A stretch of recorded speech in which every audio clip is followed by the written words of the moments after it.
Hey moms, it's Laura Ollinger. Welcome to the Positively Healthy Mom podcast. Because there's no manual for the hardest job in the world. Hey everyone, today I'm so excited to bring to you Jessica Spear. She is an author of many books that have to do with social, emotional, learning, feelings, everything that teenagers and preteens, tweens go through. And so, Jessica, can you tell us a little bit about your books? Sure. And thank you for having me, Laura.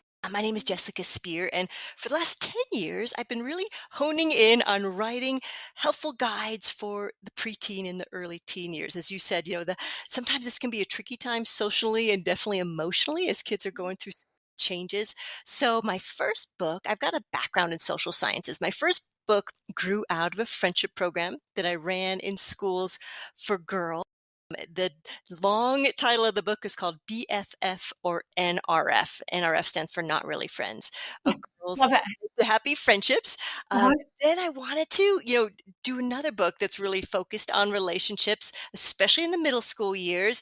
For all genders. So my second book is called Middle School Safety Goggles Advised. And then my latest book, which came out last summer, is called The Phone Book. Stay safe, be smart, and make the world better with the powerful device in your hand. Because as we know, especially in the preteen, teen years, a lot of this is shifting online. So I wanted to Yeah. really talk about that and help kids become more aware about digital safety and digital citizenship and communicating online. So that's the information that went into my third book. So these books are written for preteens and early teens. They're interactive, so they're filled with quizzes and stories and quotes from kids, just ways to try to keep it engaging and fun as kids work through this. That's so awesome. And so, what is the overall message? Or maybe each of your books has a different message, but what's the overall message you're trying to convey? And they all go into different things, but I think the overarching method is to give kids a little more confidence in these areas. We might notice as parents of preteens, early teens, there's a big confidence dip sometimes. And so this helps them maybe tap back into some of that confidence, let them know that they're not alone, that a lot of other kids are experiencing some challenges in these areas too, and just some high level insights. In fact, my first book has 9 friendship truths, I call them. And they're these things that we learn over the course of our lives about friendship. But what I found when I was running my friendship program is it's helpful for kids to know some of these insights earlier on. In fact, if the earlier they knew them, the less likely they were to think, hey, there's something wrong with me. This is actually Right. sometimes just what happens in relationships. So, yeah, so a combination of all those things in all those books in some varying form.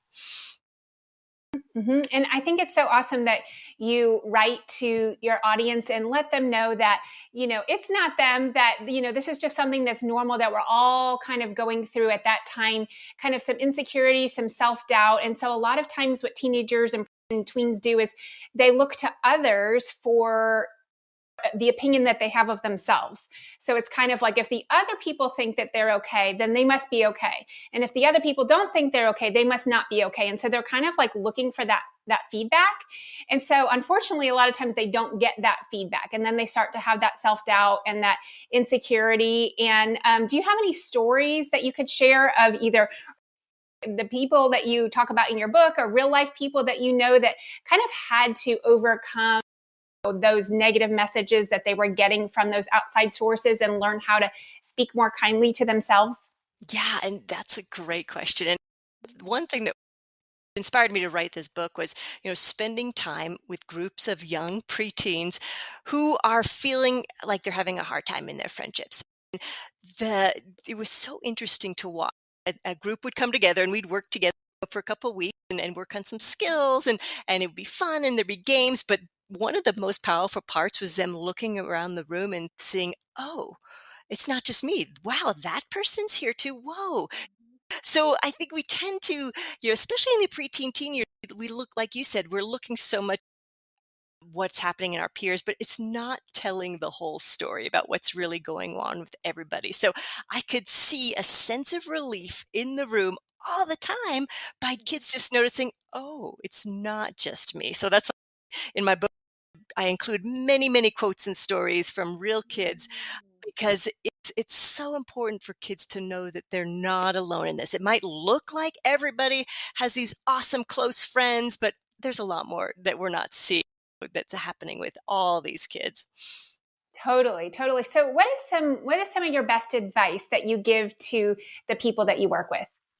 Let me share some of the friendship truths, which I share in my first book, which is the BFF or NRF Not Really Friends, a guide to happy friendship. So some of the friendship truths that I found resonated a lot with kids are one, friendships have different phases and change over time. And just knowing that, it makes those inevitable friendship changes just a little less uncomfortable. I mean, friendship changes are always uncomfortable, but when we look at the research, it is so common. It's especially common in the preteen years, especially around middle school. Kids their interests are changing. They're meeting new kids. They might be changing schools. There's a lot of group dynamics, so it's really common for friendships to change. In fact, it's a minority of kids that sail through their school years with the same group of friends. The majority, there's a lot of changes there, but that can feel hard. It's not easy. So just kids knowing friendships have different phases and change over time. It's great to know that. Stay open to that. Stay open to changes. We'd never know the end of the story. Now that I've got high school kids myself, I can see kids reconnecting. Kids that maybe went separate ways, now they're reconnecting in other ways. So it's keeping kids' minds open to that.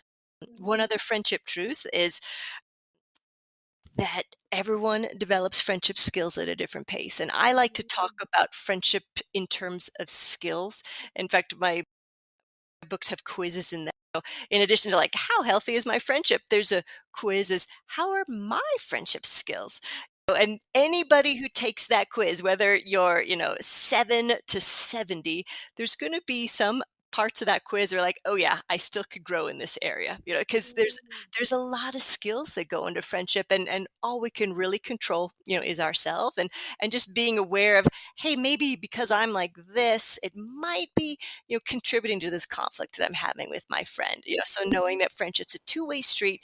We all have different skills, and we're all developing these skills at a different pace. Yes. So I love that point about, not necessarily blaming others for the things that they're doing in the friendship, but more kind of like looking inside yourself with taking that quiz and really understanding kind of how you might be contributing to the problem, or kind of like where your strengths are, maybe where your weaknesses are. How can you improve as a friend? Because after all, that's all we can really do is control what we do with ourselves. Is that kind of like what the purpose is of that? Yeah, exactly. Because you're right. That's all we can really control is ourselves and our kids too.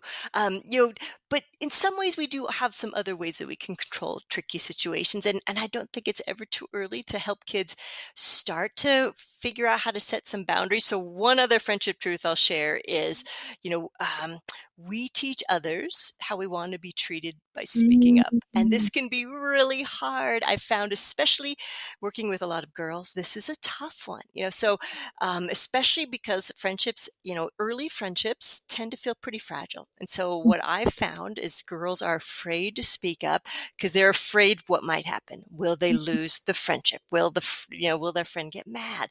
So speaking up is a real challenge, and it's a skill that takes practice. So I do encourage girls to, begin to practice, and, we work through I statements. So instead of saying, you never let me go first, they would say, I feel like I'm not getting the chance to go first. Can I go first next time? So starting with the I, and kids immediately get that. We do role plays and practice that. They know what it feels like to have a finger pointed and say you versus someone saying, hey, I'm feeling left out. So just starting to teach these basic communication skills. And, for a lot of kids, it might take a lot of time and practice before they can begin to speak up. But, I think that's a great role for parents and caregivers, is to, gently keep encouraging them and supporting them to do that. And we can model that ourselves in gentle ways. I do feel like, we can teach our kids how to speak up in a way that is kind and respectful, and then they're more likely to be heard. Absolutely. Yes. I actually helped a client with that the other day. She said she feels like in conversation with her friends that we kind of had to get a percentage. We are, as coaches, we're always measuring things. And so she said, I feel like my friends talk all the time and I don't get a chance to talk. And I said, well, is it like 90-10? Is it 80-20? What's it like? And it turned out it was actually just 60-40, where they talk 60% of the time, she speaks 40%. And I said, well, how could you get that closer to 50-50? And she wasn't sure. So I kind of helped her come up with exactly what you just said, like the I statements, like, I don't feel like I'm getting time to share my thoughts and feelings. I don't, I'm not feeling heard. Starting with the I and really kind of getting that confidence up to really speak her truth and speak how she was feeling to the friends. And then they can, respond the way they would like to, and hopefully a healthy way, and work it out and maybe get closer to that 50-50. So kind of getting that concrete goal in mind, instead of just feeling this feeling of, oh, I don't get to talk enough, but more like putting some action to it. So I love that your books really address that as well. I would love to move over to your newest book about cell phones and technology and social media. That is something that I spend a lot of time on in my work. And so I would love to hear what your thoughts are about it. How are you addressing this in your book? Hmm. Well, the book is written for 8 to 12-year-olds because that's actually kind of the average age where kids are starting to get smartphones.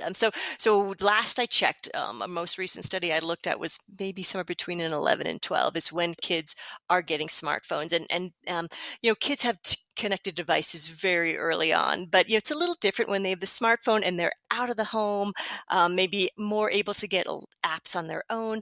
So I wanted to put a book out there that really helps them, first of all, be safe, but also think about, how they are as digital citizens, and also how these technologies work. In fact, the first chapter is why tech companies want you staring at your screen.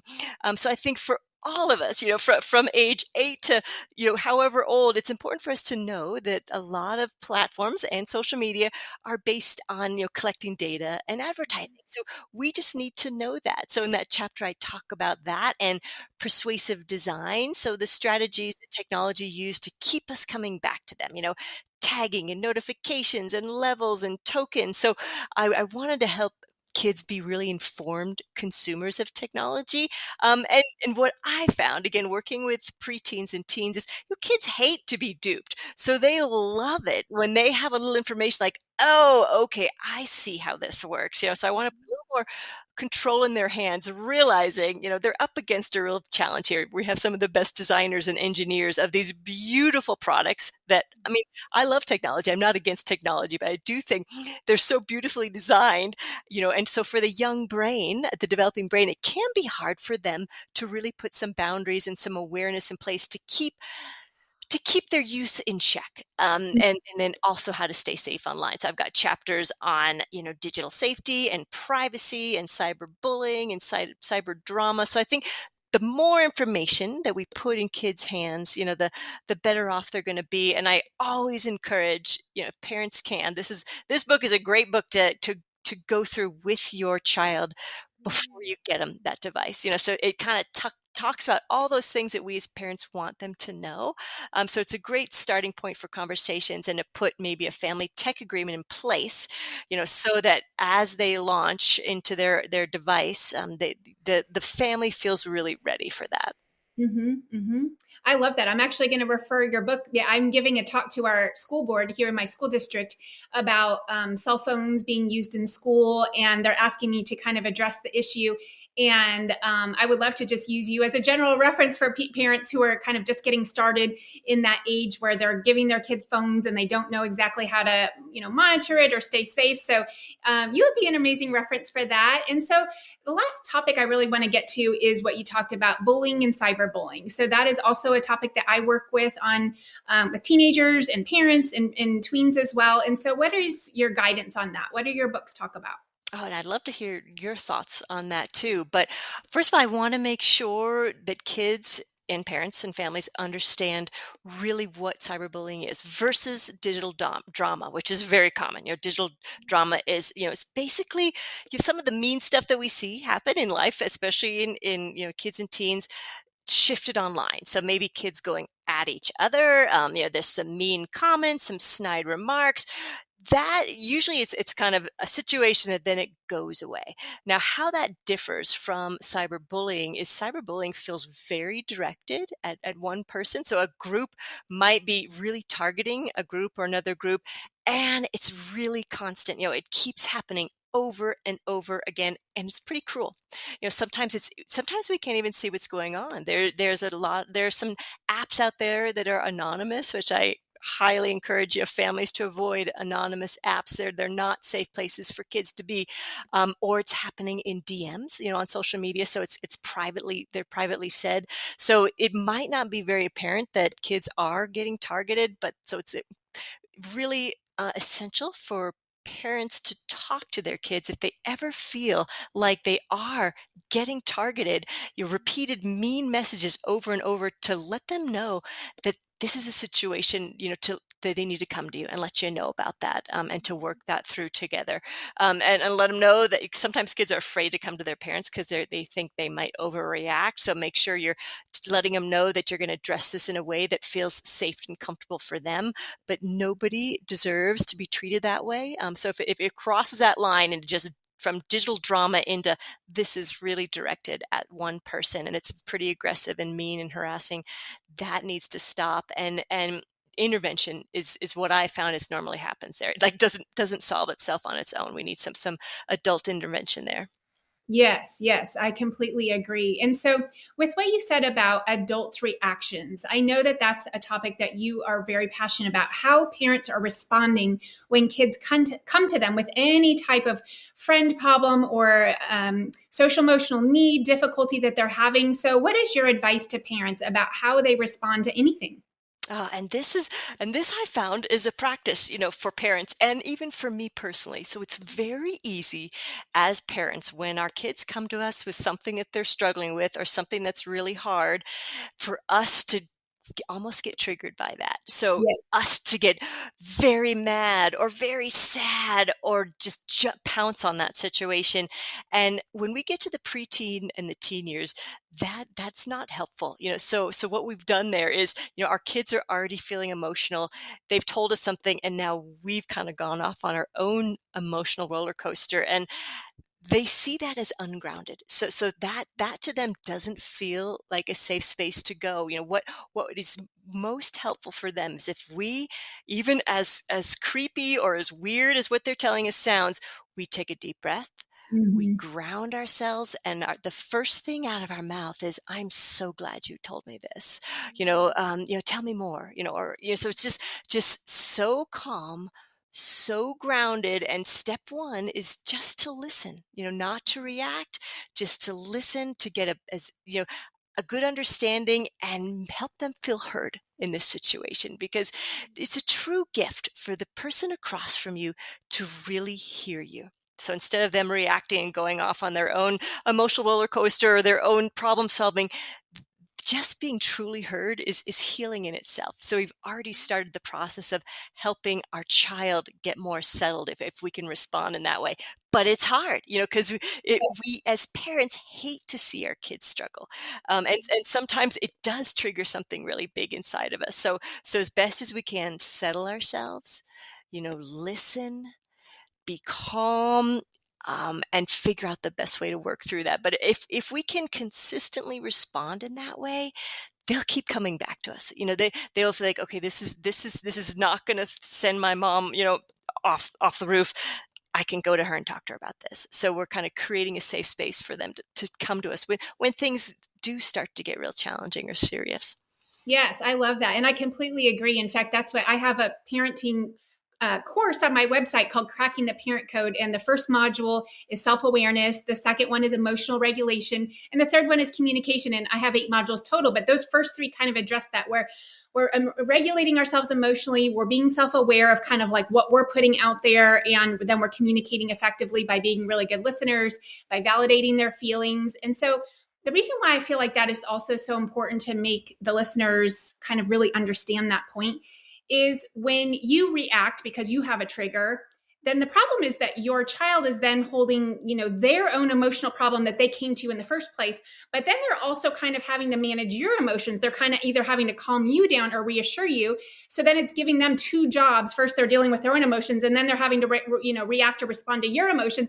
And it's just too much. And so that's why, as the adult, as the parent, our job is then to kind of, like you said, kind of emotionally regulate, put our emotions to the side, whatever we are feeling in that moment, which a lot of times is incredibly justifiable. Like if somebody else's kid does something, pretty mean to our kid, we're going to react. We're going to be triggered. We're going to be protective. We're going to be tiger mamas, right? And we're going to be like, oh my gosh, that kid has no right to say that to you, whatever it is. But that doesn't matter in that moment, right? We have to put that to the side and really tend to our kids' feelings. So just kind of be thankful that they are open to sharing, because it does get hard. The older they get, the more likely they are to shut down when they're, more into the teenage years. They're not going to come with you. And so you always want to have that door that feels open to them, where they know it's not about you and your freakouts and your emotions, but that it's about them and their emotions. So how does that resonate with you? Oh, I completely agree 100%. And I know a lot of parents look back and think, oops, I did not do this well. And all of us have moments where we didn't do this well. So let me just put this out there for all the parents is we've all kind of messed this up at times, and it's okay. At any point in our parenting journey, we can change our path and change our reactions and kind of repair what had happened in the past. So if you're listening to this and thinking, oops, oh no, you are not alone. I also, it took me a while to get, a handle on this myself. So we are all learning so give yourself grace.